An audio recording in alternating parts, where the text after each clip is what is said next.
I went to Gilliland High School, which is in the Capital District, and played there until my junior year. Actually transferred to a local high school where they didn't have lacrosse, so I ended up playing just volleyball and basketball my senior year. And then I went to Westchester University, which is right outside of Philly, to play volleyball. And after a year, realized I really wanted to play lacrosse, so I started to look at other schools and looked into transferring, met with some different coaches, and found Bloomsburg University, which is about 45 minutes south of Wilkes-Barre-Scranton area. And I played 3 years there. I was a 2-year captain, and I played low attack. And we had a very successful year my last year there. Broke into the top 20 at one point and made it to the PSAC, which is the Pennsylvania State Athletic Conference semifinals.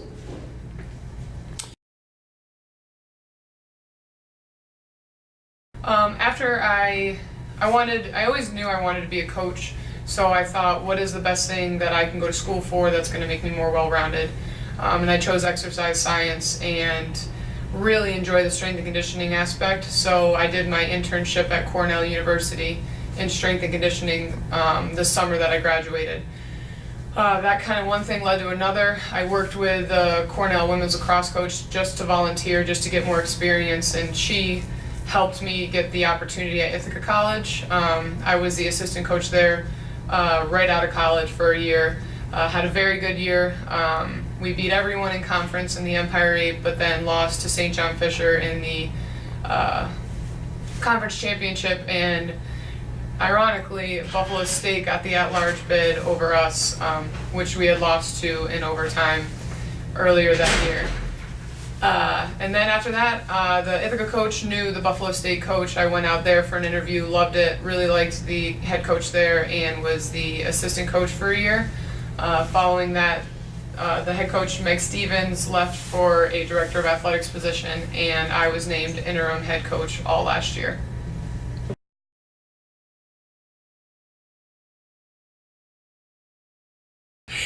Him, hands down, hands down.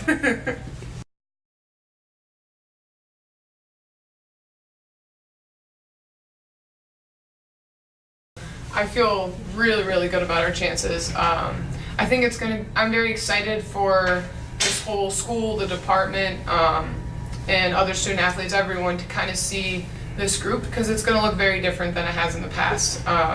You know, they were successful in the NEAC with 1 or 2 very good players, and that's not the case anymore. We have a lot of very good players and a lot of athletic kids who work extremely hard, and for that reason right there, I think we will definitely be able to stay at the top of the NEAC. But I'm also looking to push the envelope in the non-league as well. We have some tough competition: RIT, Potsdam, Canton, Adrian Clarkson, and those will help us if we are able to win the NEAC when we get seeded for the NCAA tournament, because now the conference has an automatic qualifier into the NCAA.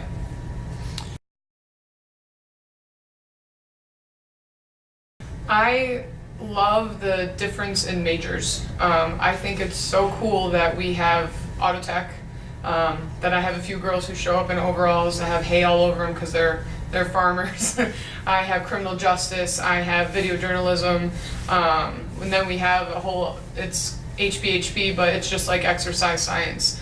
I think that is so exciting to be at a small school like this, and have such a variety of majors, because it truly can appeal to every single potential recruit out there. And I think it gives you a really diverse group. I think my team has a little bit of everything, and I think that's what makes us really cohesive as a unit.